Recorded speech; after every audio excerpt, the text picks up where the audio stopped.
வைத்தியர் சத்தியமூர்த்தியை யாழ்ப்பாண வைத்தியசாலை பொறுப்புகளிலிருந்து அகற்றுமாறு கோரிக்கை.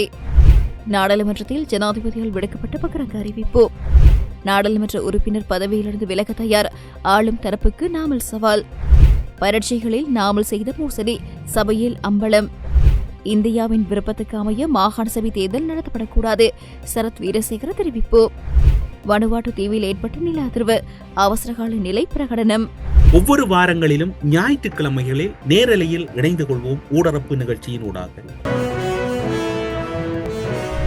வைத்தியர் சத்தியமூர்த்தியை யாழ்ப்பாண வைத்தியசாலை பொறுப்புகளிலிருந்து அகற்றுமாறு நாடாளுமன்ற உறுப்பினர் அர்ச்சுனா கோரிக்கை விடுத்துள்ளார். நாடாளுமன்றத்தில் இன்று உரையாற்றிய போது அவர் இவ்வாறு கோரிக்கை விடுத்துள்ளார். இங்கு தொடர்ந்து உரையாற்றுகையில், யாழ்ப்பாண வைத்தியசாலையில் 3 வருடங்களுக்கு முன்னர் எந்தவித ஒப்பந்தங்களுமின்றி 170 இளைஞர் யுவதிகள் சேவையாளர்கள் வேலைக்கு அமர்த்தப்பட்டுள்ளனர். அவர்களுக்கு மாதம் 10,000 ரூபாய் சம்பளம் ஒதுக்கப்படும் என அறிவித்திருந்த நிலையில் குறித்த தொகை 5 மாதங்களே வழங்கப்பட்டிருந்தது. இது ஒரு மிலேச்ச குற்றம் என அவர் குறிப்பிட்டுள்ளார். இந்நிலையில் குறித்த விடயம் தொடர்பில் போராட்டத்தில் ஈடுபட்ட பணியாட்களுக்கு சுகாதார அமைச்சர் வாய்வழி மூலம் வாக்குறுதிகளை வழங்கியிருந்துள்ளார்.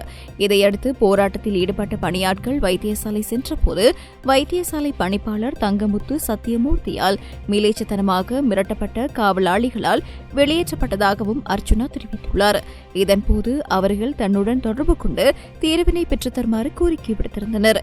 அதற்கமைய தான் நாடாளுமன்ற உறுப்பினர் என்ற அடிப்படையில் வைத்தியசாலை சென்றபோது வைத்தியர் சத்தியமூர்த்தி தன்னை தரம் குறைவான ஆளாக நடத்தி அவரின் அறிவுறுத்தலின்படி காவலாளி மற்றும் காவல்துறை மூலமாக வெளியேற்றினார் எனவும் அர்ச்சுனா கூறியுள்ளார். அது தவிர தனக்கு எதிராக வழக்கு பதியப்பட்டுள்ளதாகவும் இதுவரையில் தனக்கு எதிராக 19 வழக்குகள் உள்ளதாகவும் தமிழர்களுக்காக நெஞ்சில் சூடு வாங்கவும் தயார் என அவர் குறிப்பிட்டுள்ளார்.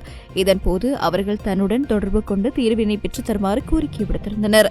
அத்துடன் முன்னாள் அமைச்சர் டக்ளஸ் தேவானந்தா, எதிர்க்கட்சித் தலைவர் சஜித் பிரேமதாஸ் மற்றும் யாழ்ப்பாண வைத்தியசாலையின் பணிப்பாளர் சத்தியமூர்த்தி ஆகியோரை கடுமையாக தாக்கி பேசியிருந்தார். இதன்போது சபாநாயகரால் நாடாளுமன்ற உறுப்பினர் அர்ச்சுனாவுக்கு எச்சரிக்கை வழங்கப்பட்டது. எதிர்வரும் 2028 ஆண்டு தமது அரசாங்கமே ஆட்சியை அமைக்கும் என ஜனாதிபதி அனுரகுமார் திசாநாயக்க பகிரங்க அறிவிப்பொன்றை விடுத்துள்ளார். விசேட அறிக்கையொன்றை நாடாளுமன்றத்துக்கு விடுத்து இன்று கருத்து தெரிவிக்கும் போது அவர் இதனை கூறியுள்ளார். 2028 ஆண்டுக்குள் வெளிநாட்டு கையிருப்பை $15.1 பில்லியன் அதிகரிப்பதே அரசாங்கத்தின் நோக்கம் எனவும் அவர் கூறியுள்ளார். அத்துடன் 2022 ஆண்டு இடம்பெற்ற நிலைமை மீண்டும் நாட்டில் ஏற்படாது எனவும் ஜனாதிபதி நம்பிக்கை வெளியிட்டுள்ளார். இந்திய விஜயத்தை முடித்துக் கொண்டு நாடு திரும்பிய ஜனாதிபதி அனுரகுமார் திசாநாயக்க இன்று நாடாளுமன்றத்துக்கு சமூகம் அளித்தார். 10வது நாடாளுமன்றத்தின் இன்றைய நாளுக்கான நாடாளுமன்ற அமர்வுகள் ஆரம்பமாகிய நிலையில் ஜனாதிபதி நாடாளுமன்றத்துக்கு வருகை தந்தார். இன்றைய நாடாளுமன்ற அமர்வுகள் சபாநாயகர் ஜெகத் விக்ரமரத்ன தலைமையில் இடம்பெற்றது.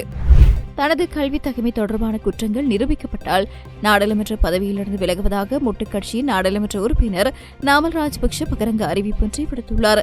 இது தொடர்பில் இன்று நாடாளுமன்றத்தில் உரையாற்றும் போது அவர் இதனை கூறியுள்ளார். வர்த்தகம், வணிகம், உணவு பாதுகாப்பு மற்றும் கூட்டுறவு மேம்பாட்டு அமைச்சர் வசந்த சமரசிங்கவினால் எழுப்பப்பட்ட கேள்விக்கு பதில் வழங்கிய நாமல், சட்டப்பட்டம் பெறுவது தொடர்பான பரீட்சையில் எனக்கு தனிப்பட்ட ரீதியிலான முறையில் கண்காணிப்பு இடம்பெற்றதாக குற்றச்சாட்டுகள் முன்வைக்கப்படுகின்றன. இது முற்றிலும் தவறான கருத்து. அதனை நான் நிரூபிக்க தயாராக உள்ளேன். எனினும் அவ்வாறு குற்றம் நிரூபிக்கப்பட்டால் நாடாளுமன்ற பதவியிலிருந்து விலகுகின்றேன். மேலும் அது பொய் என்றால் உங்கள் தரப்பிலிருந்து குற்றச்சாட்டுகளை முன்வைத்தவர்கள் அவர்களின் பதவியிலிருந்து விலகுவார்களா என நாமல் ராஜபக்ஷ கேள்வி எழுப்பியுள்ளார். நாடாளுமன்ற உறுப்பினர் நாமல் ராஜபக்ஷ முழு அரசியல் பாலத்தை பயன்படுத்தி சட்டத்தரணியானார் என குற்றம் சுமத்தப்பட்டுள்ளது.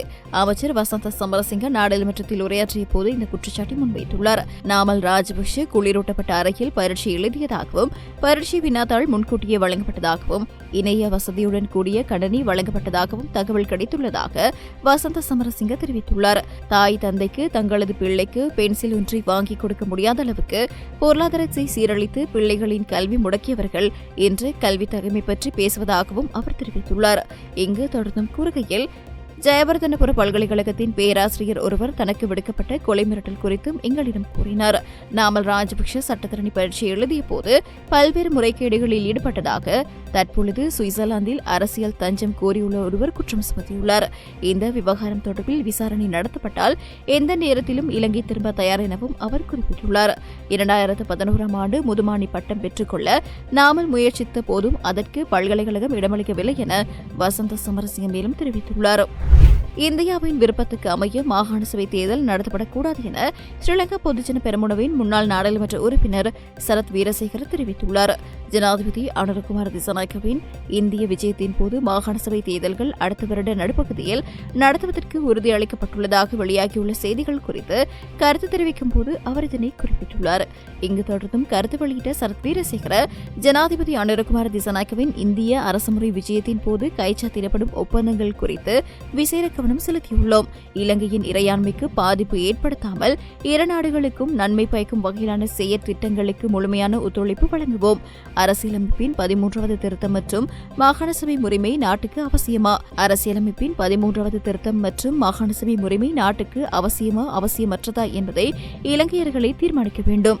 எதிர்வரும் ஆண்டின் 2ஆம் காலாண்டு அளவில் மாகாண சபை தேர்தலை நடத்துவதாக ஜனாதிபதி அனுரகுமார திசாநாயக்க இந்திய வெளியுறவுத்துறை அமைச்சரிடம் குறிப்பிட்டுள்ளதாக அறிய முடிகிறது.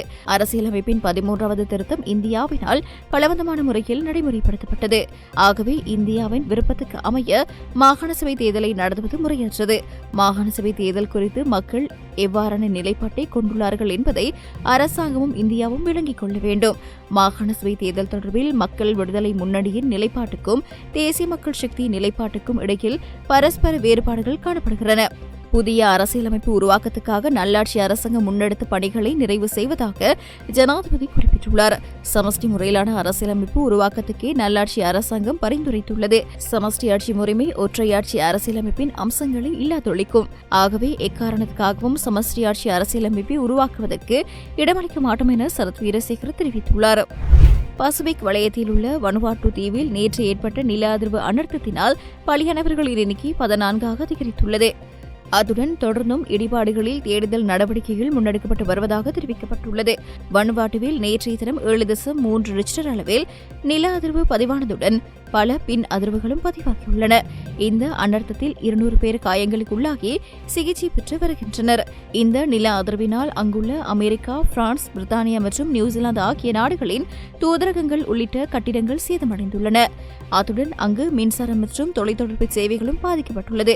தேடுதல் மற்றும் நிவாரண பணிகள் நடைபெற்று வரும் நிலையில் பொதுமக்களின் நடமாட்டத்தை கட்டுப்படுத்துவதற்காக 7 நாள் அவசரகால நிலை பிரகடனப்படுத்தப்பட்டுள்ளதாக வன்பாட்டு காவல்துறை தெரிவித்துள்ளனர்.